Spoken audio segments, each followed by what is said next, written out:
Why'd you do 3 claps? What the fuck are you talking about? You're only supposed to do 1. You're only supposed to dance, baby. Should have. The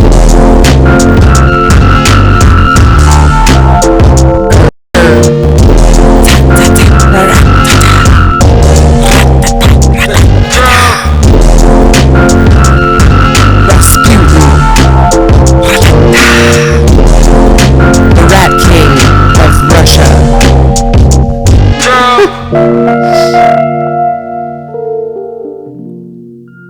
I'm gonna find the perfect voiceover for that. One day. It'll take me 100 episodes, but I'll do it. Hi, honeys. Welcome to the podcast. Welcome back. Welcome back. Or welcome for the first time. Or welcome for the second time. Or maybe you only watched a clip of it before, and now you're gonna watch the whole freaking thing. Sick as hell. I apologize for my face. If they're watching this, I'm a little bit shiny today. I just had a treatment.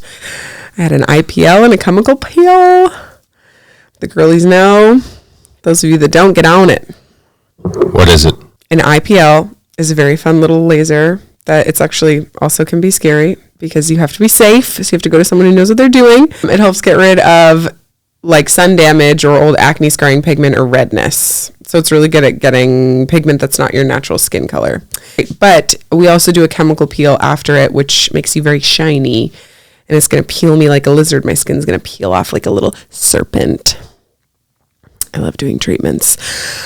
What's new? What is so new in the land of us? I did a comedy show a couple nights ago for a bunch of rich people. Shout out rich people, if you guys are watching this. They were very cool. They were also, it was being wealthy is like one thing, but being like ultra rich is like, it's a little weird. Like when you start having weird art in your house, like they had this art of a man who was just made out of like cage wire, and he was like sitting on an ottoman. So they had an ottoman that like no one could ever sit on because this weird art man was just always on this ottoman. And I was like, you have to be so next level rich to just be like, there's enough seats in my house. This one is for the cage man, who probably costs like over 10 grand. Like if you start having art installations in your house, that's when you know you're like rich. You're like rich, you know? You're like so rich that some people would be like, that's disgusting. That's disgusting. How rich you are? He also had bongos. Rich guys love bongos. Rich guys love bongos. They love to, rich guys love to like cosplay as like hippie guys with no money. They're like, what if I just had no money and I just played the bongos? Check me out. The coolest thing you could do. Play the bongos? Be poor, dirtbag. Isn't that nuts? I think it's because everyone assumes things about you when you're rich, probably. Like, I've never been rich, so I don't know. But, like, if you're ultra rich, I feel like people probably kiss ass to you all the time and, like, want you for your stuff all the time and, like, want to see all of your cool things and, like, your cool toys and your weird art. And if you're successful in business and that's why you're rich, then people are probably sucking up to you all the time and just whatever. So, if you can just zen out in your house and be like, I'm just a vagabond on the street playing the bongos. It's probably nice. You probably feel like connected to humanity in a way that you don't normally. I imagine being very rich is very lonely. I mean, I think people have said that before. People talk about it in songs a lot of the times, like celebrities and stuff, singers. Not just any celebrity. Nicole Kidman came out with a hot track talking about what it's like to be lonely. No, but like I feel like singers, they're like, yeah, it's lonely out there. They kind of knew they could buy you. Oh, the people? Mm-hmm. Yeah, that was a weird part of it too. It's like they you know that, I don't know, but I kind of like that. It's like what I'm doing is worth something to someone. That's cool. For someone to want to hire you and be like, hey, can you come do 20 minutes of stand-up comedy? Name your price, we'll give it to you, is awesome. It is buying you, but it's like buying your services. But your service is like roasting them at their dinner party, which is like great. I love that. You know? What a weird thing to do. It's like, yeah, come over and roast us, and then I'll pay you. And you can go home, and we'll be really happy. And they're all really happy. What a thing that I do. It's cool. They give us wine. Oh my God, they gave us the best wine in the world. So, oh my God, they were like, because me and Aaron are trying to do dry January, just because I'm addicted to sugar and maybe alcohol goes hand in hand with that. I don't know, but anyway, we're trying to do dry January. That's a different podcast. It's a different problem. We already did this. We've already done all the problems. Now we're just doing solutions. No, there's no solutions. But I know we were not drinking, and then they offered me wine while I was doing my set in our living room with a microphone, just hooked up to this weird ancient speaker, just being like, "Hey, this was my speaker. Sorry, your beautiful speaker I love, and it's so new." But yeah, so we're doing stand up, and then they're like, "Do you want some wine?" I'm like, "No, I'm doing dry January." And they were like, "It's really good wine," and I was like, "I bet it's really fucking good wine," because this was like rich. And so I was like, we got to take this wine. And it was fucking amazing wine. I'm glad we did it. You cannot be so committed to your diet that you do not take the wine from the extremely rich. I will always do it. I will always say yes. You gotta. What do you say yes to, Aaron? What's your friggin' vice? The dress. Okay. I bet you've never even watched Say Yes to the Dress. No, I haven't. You can't make that reference if you've never even seen one episode. No. They cry? No. Sometimes there's a lot of drama between the moms and the aunts. Oh. Sometimes everyone else has an opinion except for the bride. And you know what? Everyone there should just shut up and let the bride do what she thinks is best. It's her day. But sometimes it's this like weird mom from New Jersey who's like, I will not let my daughter walk down the aisle in that. I will not let her walk down the aisle in that. No, I don't like it. It's trashy. It's like not trashy at all. And then she puts on an actual trashy dress. It's like it's beautiful. Covered in jewels. And she's like, there's my princess. That's more like it. They love it. That's hilarious. Yeah. Say Yes to the Dress is, yeah. All those wedding shows, it's like, even if you never want to have a wedding, it's so interesting to watch other people have weddings. Because for some people, their wedding is their biggest event of their life. That's crazy. For some people, your wedding is the biggest event of your life. Like, remember when we watched those Disney adults? Yes. Those Disney adults go to Disneyland and get married at Disneyland. Wild. There's a show on Disney. I'm like, I like Disney. I love cartoons. I love animation. I do. I love it. I think it's so fun. Did you say you're a Disney adult? See, that's the thing. It's weird because Disney adult has this negative connotation, so no one wants to be a Disney adult, but I'm kind of a Disney adult, and I'm okay with that. Disney is wonderful. Pixar, oh my God. Animated movies that somehow get like the whole family involved means you're making a movie for so many different ages because you're making a movie from everything from a young kid to keep and capture their attention. You're capturing the attention of iPad kids. You know how hard that is? All the way up to the parents who are going to be watching this too. Like you have to have jokes that go over the kids' heads. You have to have beautiful world building. It takes so long to animate these movies, and some of them have like really beautiful messaging, or they're really funny, or they have really interesting stories. Anyway, I love Disney, Pixar. I think it's great. I like to go to Disneyland if I'm there. I've been once to Disneyland and twice to Disney World, and I think it's really fun. Now, my ex, his mom used to go to Disney World every single year. Every single year the family vacation was to Disney World. They honeymooned in Disney World. They had like a shelf in their house, like all over every room, like full of little Disney figurines. She loved everything, Mickey Mouse, everything. That to me is like Disney adult. It's like going a little far. I respect it. You know, you have to be so into the lore that it consumes your life. So if you're going to go Gollum on Disney, it's crazy, but you do it. But no, that's too far for me. But, when we watched the Disney thing, the weddings at Disney, that's what got me, is because I'm sure it's so fucking expensive to have a wedding at Disney.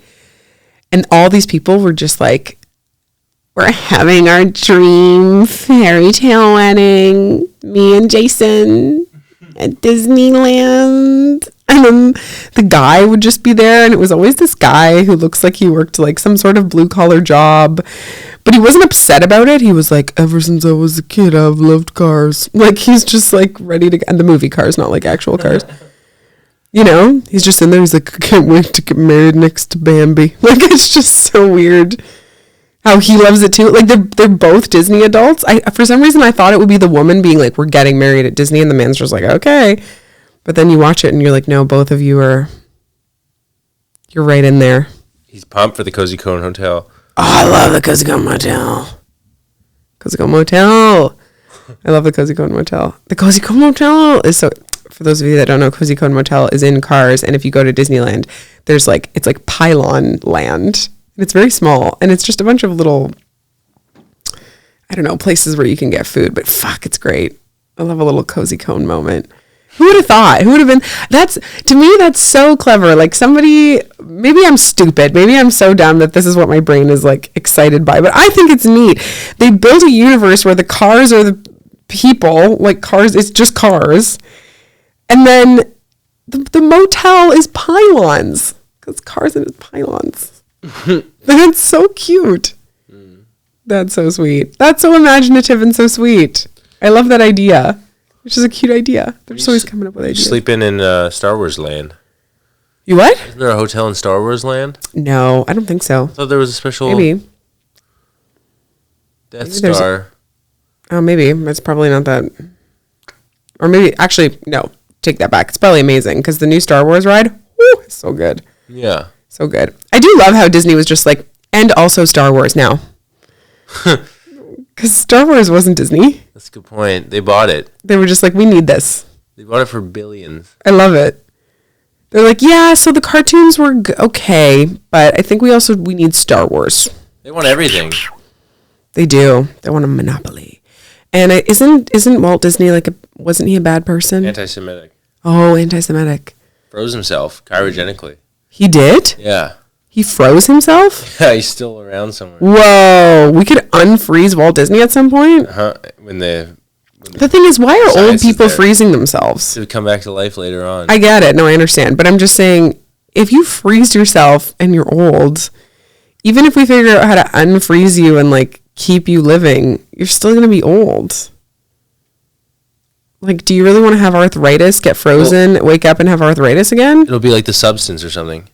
Oh, we saw The Substance. That was crazy. It was $4 billion. He bought it for $4 billion. $4 billion for Star Wars? $4 billion, yeah. That's insane. What? That is insane. The rights to Star Wars. The rights to Lucasfilms. Holy shit. Like he owns the Lucasfilm.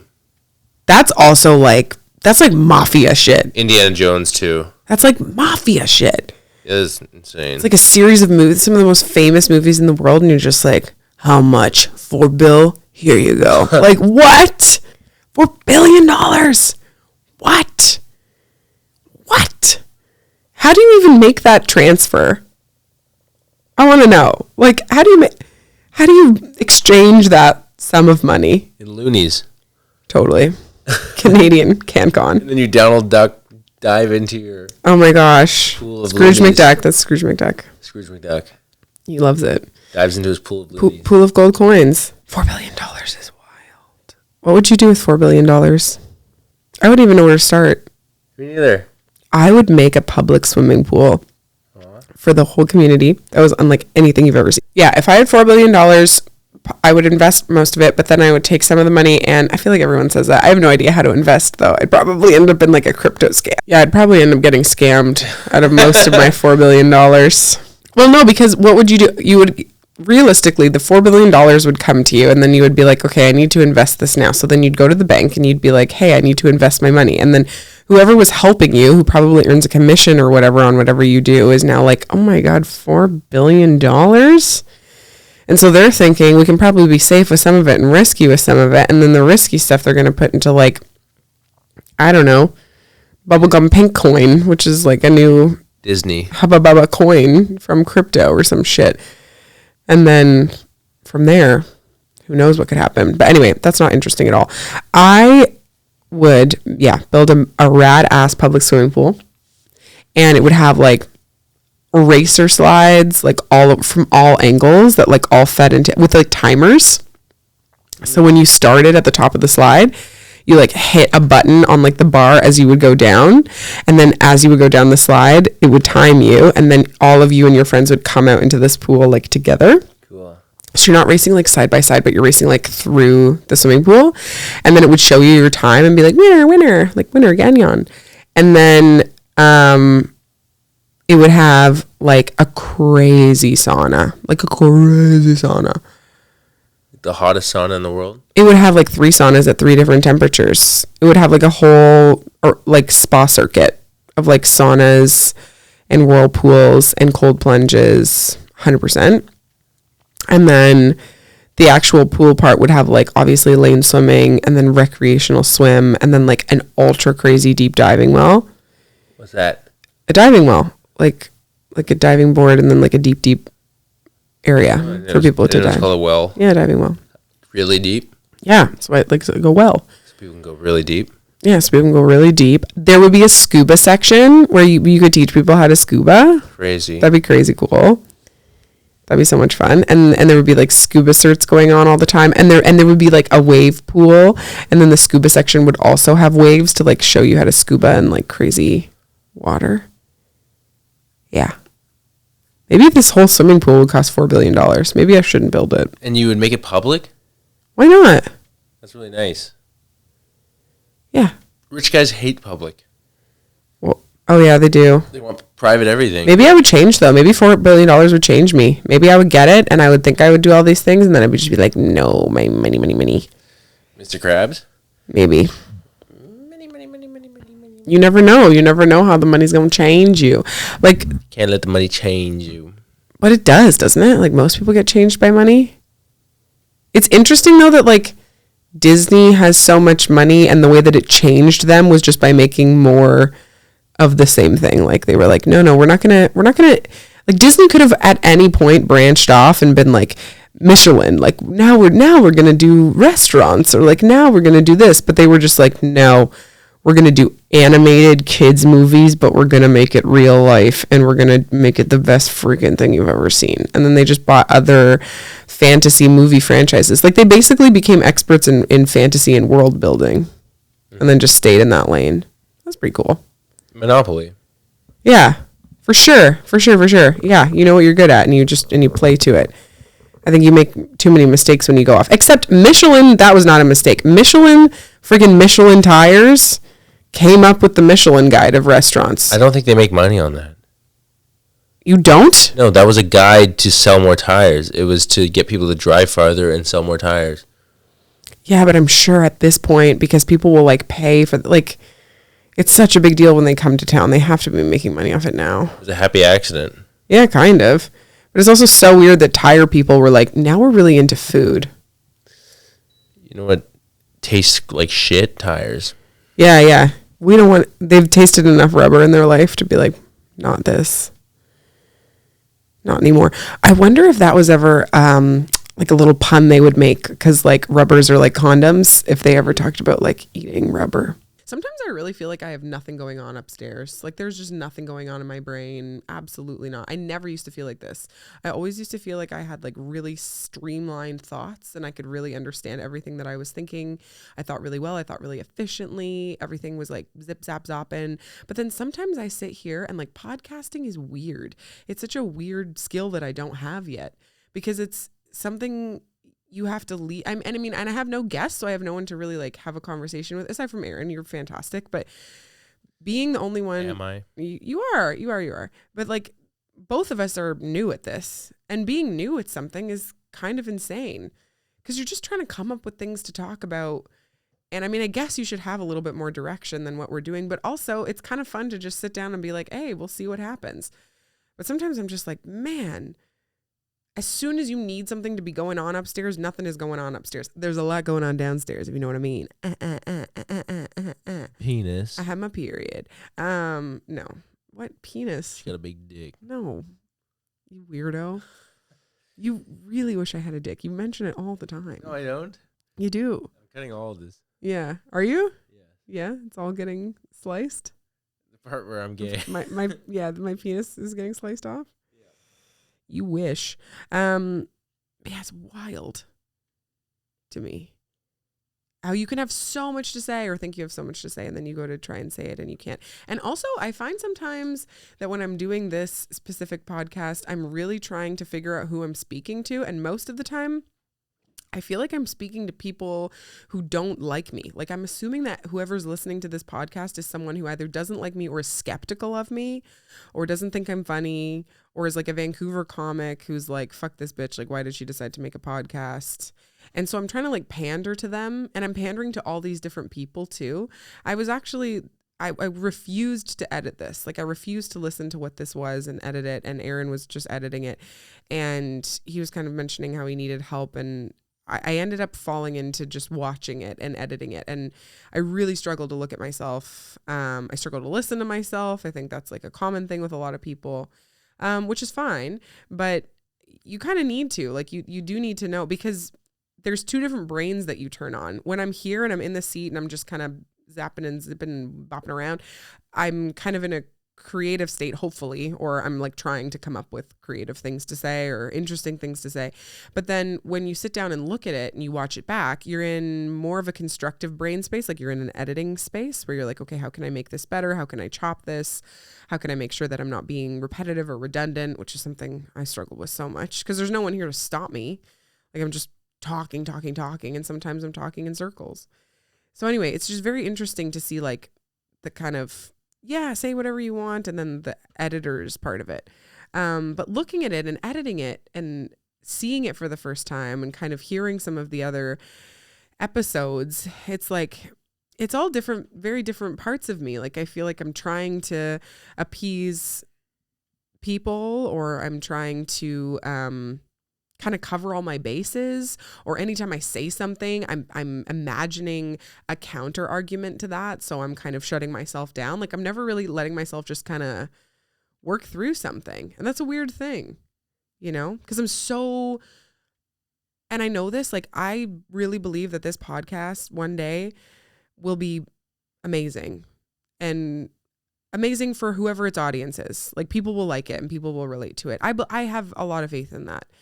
The reason I have faith in that is because we really want to be good at this. Like, we care to be good at this. We're not right now, but we care to be, and we care to get better at it, and we care to keep working on it, and we're going to get guests, and we're going to do all that stuff. And it's not just like a fever dream. Like, we're doing it. We're sitting down every week to do it regardless. So we're building the skill. But like, until that point, I think the hardest part of it sometimes is, it's not even really figuring out what to say. It's just saying it and then being okay with the fact that you said it, and not worrying that someone's going to take it out of context, or not arguing with yourself. Like, the people I'm arguing with are not even real people. There's like, you know, it could be that no one's listening to this, or no one's thinking the things that I'm thinking, or no one's coming up with the counter arguments that I'm coming up with in my head. But I'll say something because it's how I feel in the moment. And instead of just saying it and moving on, I'm just picturing, you know, all of these people that could be potentially listening one day and being like, I don't agree with that, or I think that's wrong, or whatever. And that's, who cares? You kind of have to just let yourself be a person and not be worried about all that other stuff. But it is interesting. I don't know why I went on that tangent, but it's interesting to think about. And it's weird because there's so many things that I can think of that I want to talk about and that I want to write about. And then you kind of sit down to do something like this, and I don't know, sometimes I just feel stupid, or I just draw a blank, or I feel lost in it, or I feel like my brain doesn't work the way that it's supposed to. And I just, it kind of sucks. Like, I think a lot, I don't know how many people feel like this, because I don't know how much it is related to like doing a creative thing where you're putting your thoughts and your opinions and your feelings like on display this much. But I do wonder, like, if people feel like you say things and then you look back at it and you're like, fuck, I feel like I'm more imaginative than this. But that's part of it. You said that, didn't you, honey, last week? You were listening to it again and you were like, I think it's just all the different parts of you kind of coming out. And yeah, I kind of don't know what to do with that sometimes. Yeah, that's fair. I made Aaron so much chili tonight that I don't think anything inside of his brain works anymore, which I totally understand, because I'm just talking about how I don't feel like my brain works sometimes. It's all I've eaten. It's, yeah, so true. Sometimes I make Aaron a trough of food. Like just a trough of food. And it's interesting. I've never wanted to cook for someone this much. But when you're in love, something inside of you is like, I'm going to put on a little apron. I don't have an apron. And I'm going to get on my little oven mitt and I'm going to get on my little cutting board and I'm going to chop up some onions and I'm going to fucking make a little meal. And you end up making a vat of food. I love it. And then I love watching you sit down to eat, because when you sit down to eat, is this something so special. I actually love watching men eat. Feeding king. Is that weird? It's a feeding king. No, it's not a feeding kink. I'm not sitting there like masturbating to it. I like it. I love watching men eat, because men eat for the most part. And I know this wouldn't be everybody, but most of the time when I see men eat, it's just with this, like, I'm just hungry and this is what I'm doing right now. When women eat, it's like we're thinking about so many different things. I feel like, the only time I eat like that is when I'm really high and I'm just like, I don't give a fuck. I'm just eating because I'm so happy to be eating. But men, anytime they sit down to a meal, for the most part, just look so freaking overjoyed to be shoveling it in their face. And I like that. Yeah. I think it's so sweet. That's how it should be. It's like a dog. It's not like a dog. Like a dog drinking water. It's like he's I don't know. had water before. Yeah, maybe. Yeah, it is. It is. Men do a lot of things like they've never done it before. Especially like eating too. It's like the first time you've had a meal. Yeah. There was like, I don't know, there's like a million memes about this, but it's like, first time seeing tits, and it's like 1,000th time seeing tits, and it's like the same face. It's like like both times. And I'm like, yeah, you guys are just experiencing it all for the first time. Simple. Not everything's simple. I just think the instinctual stuff is simple, like eating and fucking, yeah, sleeping, shitting. Men love to shit. They love it. You guys take so long in there. I think because you have a prostate and it feels really good. We're enjoying ourselves. I know. You have a great time. It's your sanctuary. Away from it all. Yeah. Men, I've never met a man who shits quickly. No. Not once. Women? Oh my God. You should see what we can do, because women hate. We all do this. We hate being in any sort of public bathroom or being in a bathroom that's not ours when other people are around and having anyone know that we're shitting. It is like, we hate it. I've talked to other women about this. This is not just me, but like, if you go into, this is how bad it is.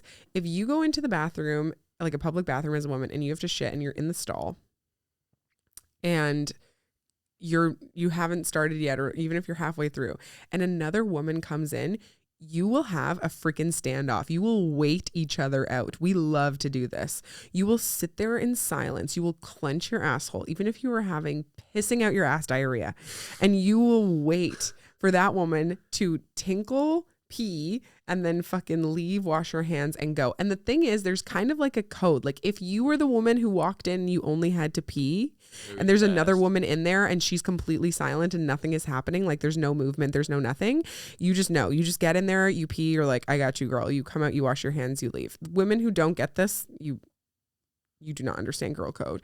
Because if you have to pee and you see someone else in there in silence, you do it and you leave quickly, right? Yeah.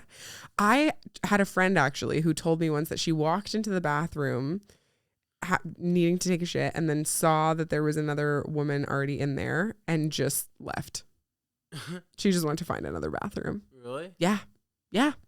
At my work, we work on the 3rd floor. We go to the 2nd floor where there's almost no one working to shit. Really? And we all say, going to the 2nd floor. Because all women want is to have no one else know that we're shitting. We're so comfortable with each other that sometimes we'll say it to each other, but oftentimes we won't. Like we know we all go to the 2nd floor, but we don't announce it. Every once in a while we will if we're like feeling comfortable enough, but for the most part we don't say anything. We just know that if you see someone walking in that direction, like that's what they're doing, and the person walking in that direction just tries to sneak away and go do it. But yeah, you will have standoffs in bathrooms. And the worst part is if there's two people in there and they need to shit and there's like kind of nowhere else to go, and the one person comes in and is waiting for the other person to leave, like the new person comes in, needs to shit, and then the other person's mid shit, like waiting for the other person, you will have minutes of silence, especially when there's no music in the bathroom. Oh my God. Music in the bathroom? A lot of times in public places, there's music in the bathroom, which makes it so much easier. When there's no music in the bathroom, you're just left there. Oh, you could hear everything. Oh my God. Sometimes I'll blow my nose. To tell other people you're there? No, they know I'm there. I'll blow my nose To hide your while I'm sounds? taking a shit. Yeah. Oh my God. Yeah. Oh my God. Oh, yeah. It is anxious. It is not a fun experience for us. It is not the same experience. Men are not shy about sounds at all. Or if you have to crap, you'll just wait. I love saying if you have to cramp, if you have to crap and you're somewhere else, like not at your house, or you're at like, oh my God, heaven forbid, like a new partner's house, you will like wait until it is a dire emergency, sneak downstairs, make noise or turn water on or like do something. You'll create a cacophony of sounds in there and then just shit your brains out for like 2 seconds, wipe furiously, close the lid, flush it, do whatever you have to do, and then come out like nothing happened. And if you tried to go in there afterwards, or like you're, I don't know, whoever it is that you're dating wants to go use the bathroom afterwards, oh no, you are figuring out a way to distract that person. That's sometimes why we don't use the fan, why we're not used to using the fan, because the fan means that everyone knows that you took a shit. Terrible. We can't have that. But that gets rid of the smell. I know it gets rid of the smell, but then people know that you shat, and that's the worst thing. People cannot know. People cannot know that you shat. You have to be in and out in the time it takes you to pee. What? Yes. Why do you think they invented poopery? Have you heard of that? I don't ever know what that is. That poo? Yeah, of course you wouldn't, because you're a man. You're like, I'm proud of it. You guys take pictures of it and send it to each other. No, I don't. Men do that. I don't. Okay, well, you might not, but some men do. And you do, because you've shown me a picture of your shit. Medical emergency. You show me a picture of your shit, and you can't even lie and say that you don't do it because you didn't. You show me a picture of your shit. It was not a medical emergency. It was not a medical emergency. Medical advice. You're asking for anything medical advice. Yes, I was. No, you were concerned about it, sure, but there was nothing wrong with it. It was just a loose shit. Concerned how good it was. I can see it. I can actually see it in my brain. I will never unsee that. I know. You really wanted to see it. I did. I was like, don't look I wanted to be included. You hate it, though. No, I don't hate it. It's just burned into my mind. I mean, it doesn't make me mad. It's not my shit. So it's fine. That's what I'm saying. The experience of being a woman and having to take a shit is literally the worst thing that could ever happen to you. It is awful. It is awful. I envy. There are a few women I've met who are just kind of like, I have to shit. And they'll just like tell people that and go off and do it. And I'm always like, oh my God, like, how do I get like you? Like, hurt you. It's amazing. No, it's amazing. They're liberated. It's amazing. I'm like, how do I get like you are a next level. You have reached a higher state of consciousness that I just don't even like. You are friggin' hydroplaning on like toilet water. Like, you know what? Hydroplaning on toilet water? Yeah. You could be like that. No. Anyone could be like that. Men are so happy in the washroom. I know. They're making sounds. You guys love to make sounds. You guys all sound like you're having an orgy as soon as you go in there. It's always like, you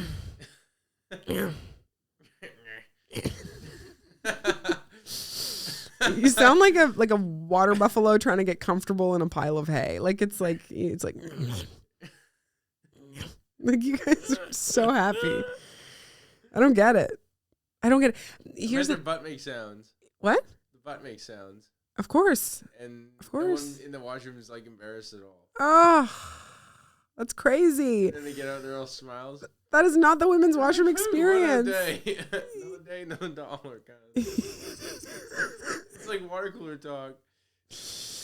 You guys are just do not go in there, and then you're in the same room. It's like, yeah, that always got me. Like when you would see in movies, like a guy would just be like, "You do not want to go in there." It's a bragging thing.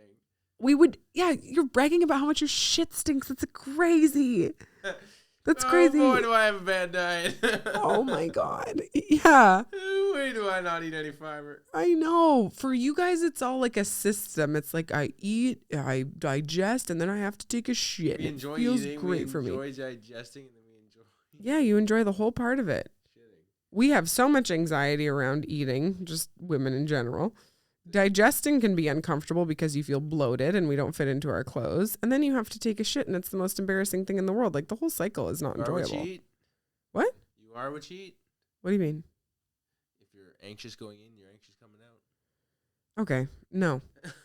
The world made us like this, I swear. Because I remember one time in high school, I was standing outside of the women's washroom and the girls' washroom, and there was a flush, and some guy was like, "Oh, you could tell that one's not just pee." Like it just sounded like a dirty flush or something. Yeah. And then they were trying to guess who it was as they were coming out of the bathroom. It's like, that will give you fucking anxiety for life if some man is sitting there being like, which one of you fucking hoes took a shit? And to them, it's funny because for you guys, it's funny and you don't care and you don't give a fuck and whatever. For us, it's like, oh my God, we're the They're most... trying to include you in boyhood. No, for us, they're not. For us, got out there like, it was me. No, absolutely not. Because you instantly could become like the funny friend, but you would never be a girl that they wanted to sleep with. Who gives a fuck? Who gives a fuck? Every teenage girl ever, honey. They want to shit in peace and have sex. Every girl wants to be attractive. Even if it's to other girls, like other girls knowing you shit, like absolutely. I didn't want my ex-girlfriend to know that I was shitting. When I would stay at her house, I was so happy that the bathroom was downstairs. I did not want her to know I was shit. Like, come on. Of course not. You go downstairs? Because you want to be seen as attractive, and shitting is not attractive. You wouldn't do that in front of her? No. Or her? No. She wouldn't either? No. And look, I'm not speaking for every relationship. I'm sure some people get to that level of comfortability. You must. I'm just saying, like, we dated for a year. You simply must. Sure. But like, we all struggle with it. Some people more than others, but like, I have talked to so many women. We had a poll at my work because my work is like exclusively women at the aesthetics clinic. And the poll was, do you fart around your partner? And? It was half and half. Some people, no, never, and they've been with them for over 3 years. Never? Yeah. Some people, yes. Wild. That's just farting. That's just shitting. That's just the appetizer. That shitting a whole nother level. No. You have to. No. You have to. I spent years in my first relationship not farting or ever really letting him know when I took a shit. How'd you hide it? You'd be amazed. What? We are good at this. It is a skill we develop. You lived in one bedroom, 400 square. No, that was 4 years later. That was, yeah, fine. But like, you would be amazed at the skills that we have. We can hold it in until it's just absolutely a problem. Dump out in 1 second. Fucking wipe, clothes, wash. Like, we are fast. We are so fast. We can be so furiously fast in there if we want to be. If it's taking too long, we will just stop. We will just stop and leave. Yep. We'll just cut it off. That can't be healthy. Pinch it off. Of course it's not healthy. None of this is healthy. You're just not understanding this. Just hold it till you have a diamond. A diamond? Yeah. Oh, yeah. So you get so much turn it into a diamond? Yeah. And cut it off halfway. Yeah. You're cutting diamonds down there? It's different, though. I feel like our bodies are built differently than yours. Like, it's like we release or we just lock it up, and it's like one or the other. You get constipated every time you leave town. I do. I can't. Yeah. Traveler's constipation. Anyone else get that? Lots of people get it. Lots of people get traveler's diarrhea or constipation. It's one or the other. Right in. Yeah. Except I do know that there are some people, I feel like if you have such severe bowel troubles, like you just have chronic diarrhea, some people just can't be precious about it. I envy that. I envy not being able to be precious about it. Like, come on, you know? I wish. But for some reason, it is still so embarrassing to have anybody know that you're taking a shit. I don't know why. Tell your story.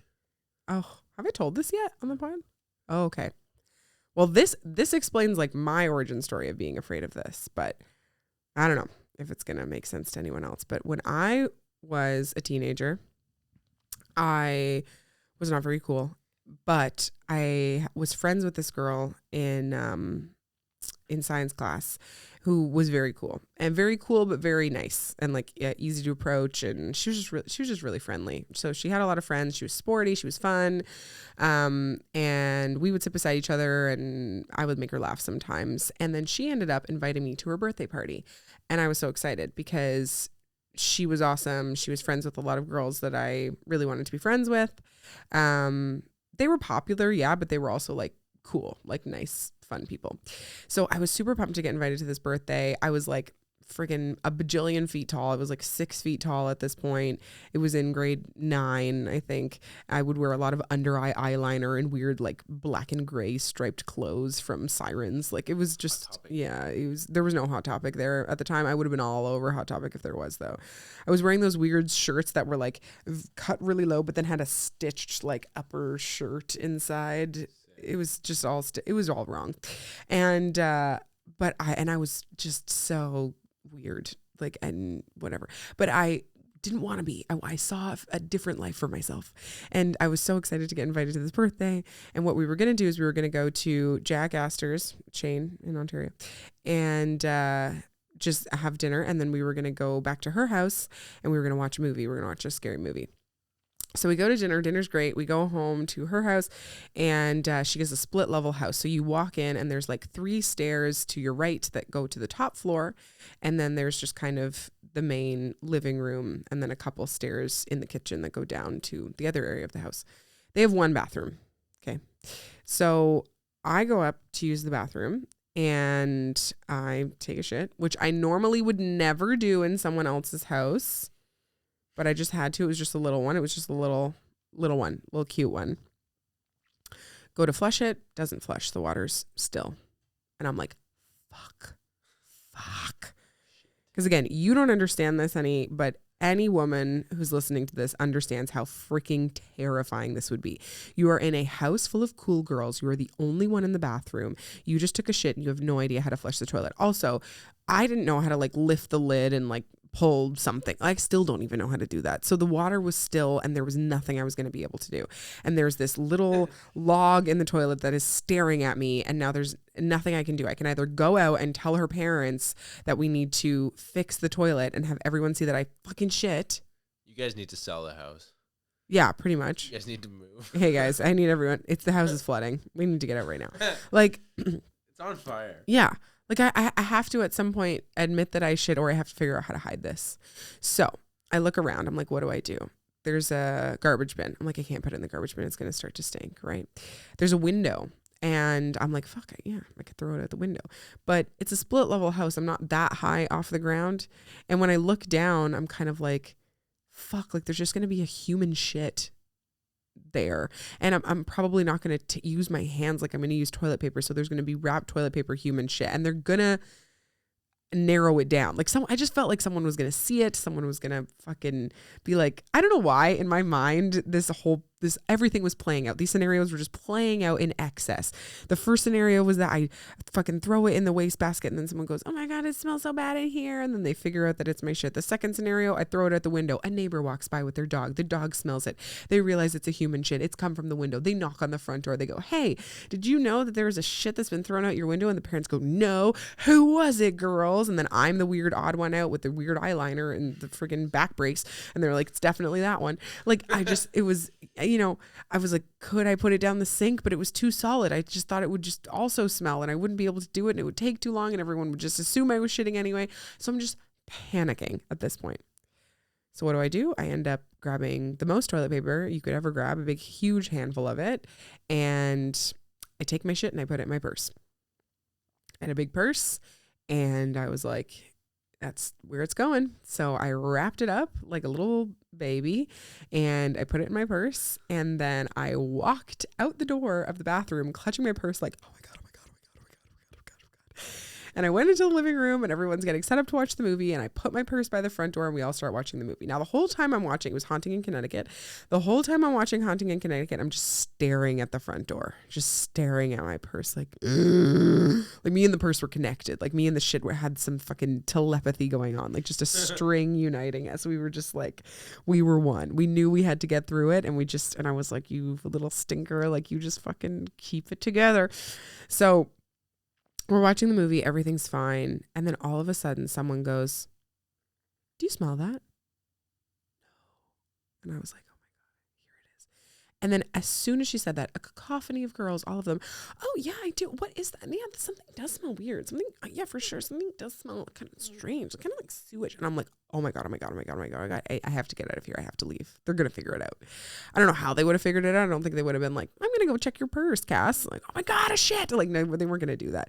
But I was just like, some shit's going to go down. Like, I'm not going to get away with this for as long as I wanted to, because I don't know why. I just thought I wrapped it in enough toilet paper that the shit wouldn't stink, but like it was stinking. So I, despite my best efforts. So I gave it a little bit more time. So hopefully it wouldn't be obvious, because obviously like everyone was like, yeah, it smells, but no one did anything about it. We just kept watching the movie. And then I messaged my mom. I had a little flip phone at the time.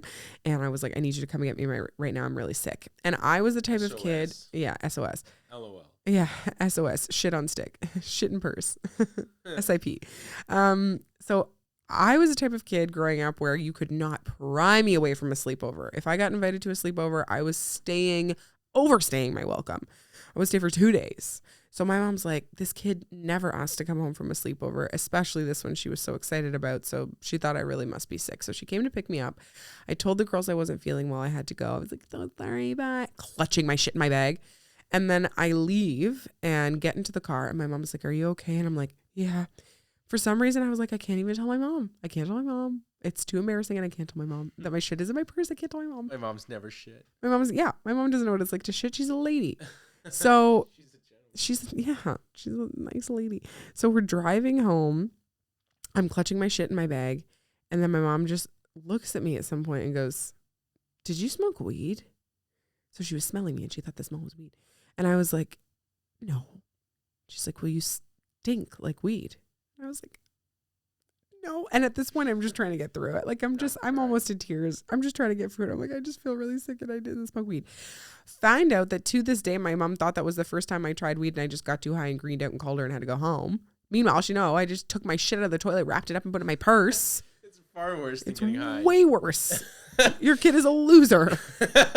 You wish she was getting high. Yeah, you wish your kid was cool enough to be getting high at a friend's house. No, your kid is an absolute fucking shit dork with a turd in her purse. Like, so we get home and I go upstairs to my bathroom and I'm like, I have to flush this right now. So I take it out of my purse and I flush it. Now, I was a lady about this. I wrapped this in a ton of toilet paper, okay? Because I didn't want to fucking touch my shit. So when I go to flush it, it's so huge now that it just does not flush. Completely clogs the toilet. I freak out. I'm like, I have no idea what to do. I don't know if I tried using a plunger or not, but like I just couldn't figure it out. Did I tell my parents? No, I was in too deep. I had to figure this out. I had to be fucking clever. What did I do? Oh, sinister. The next day, I invited so we have another bathroom upstairs. So I used that bathroom. And then the next day I invited my friend over and I told my friend that she couldn't use that bathroom. She had to use the other bathroom because that one was out of order. So she uses that bathroom. I don't know if she even used it, but whatever. We hung out. We had a time and then she left. And then I went downstairs to my parents and I said, you guys, this is super embarrassing, but my friend, she clogged my toilet. And they were like, oh, so they came upstairs to check it out. They couldn't get it with a plunger. And they're like, oh shit, I think this is really clogged. We have to call a plumber.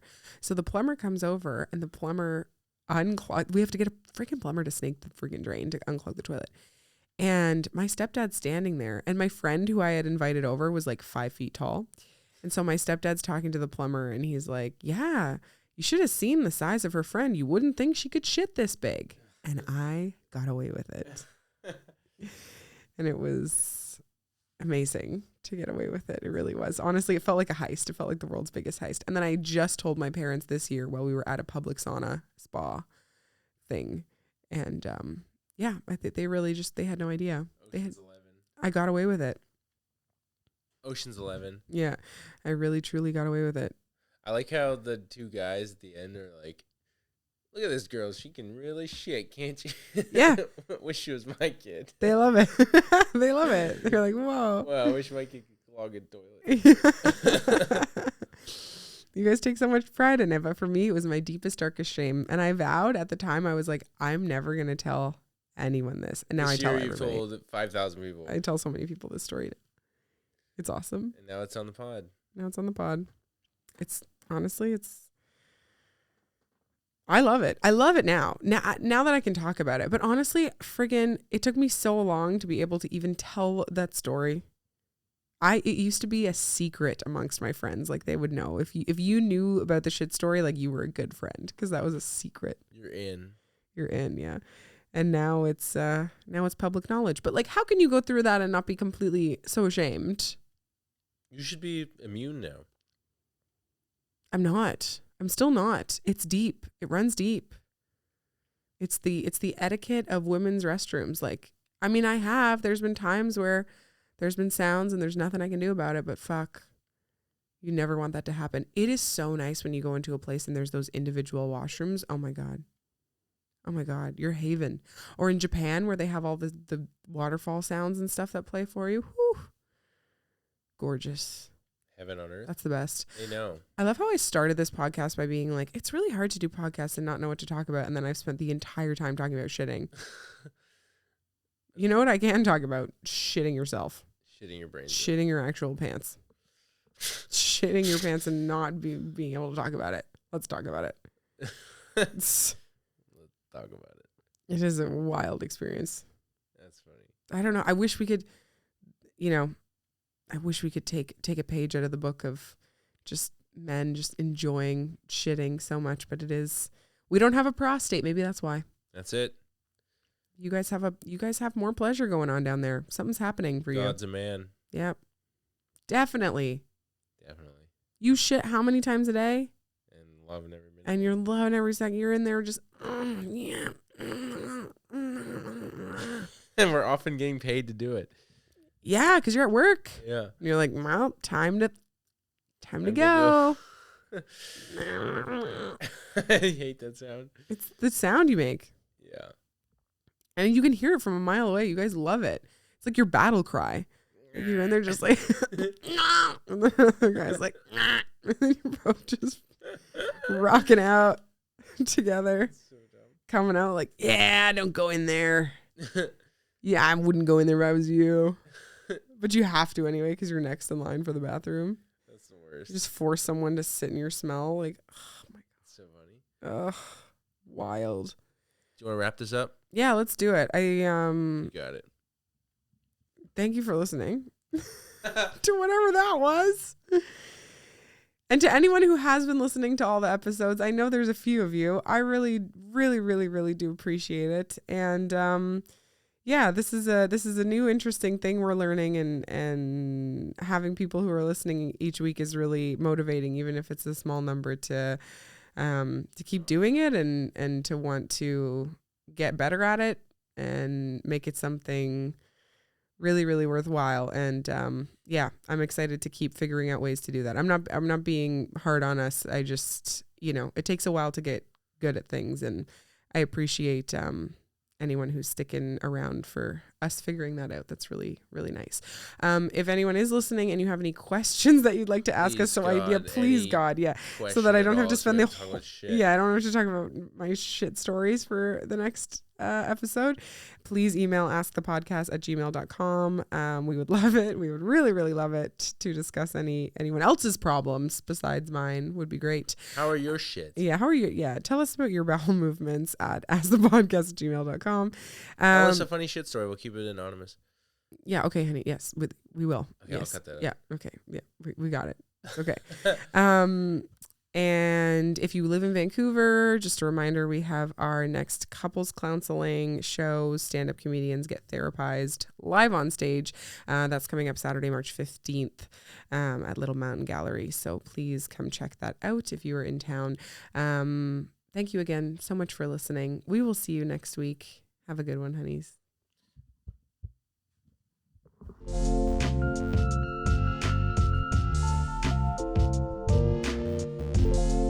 Shit yourself or not shit yourself. Keep your shits to yourself or keep your shits to everyone else. Yeah.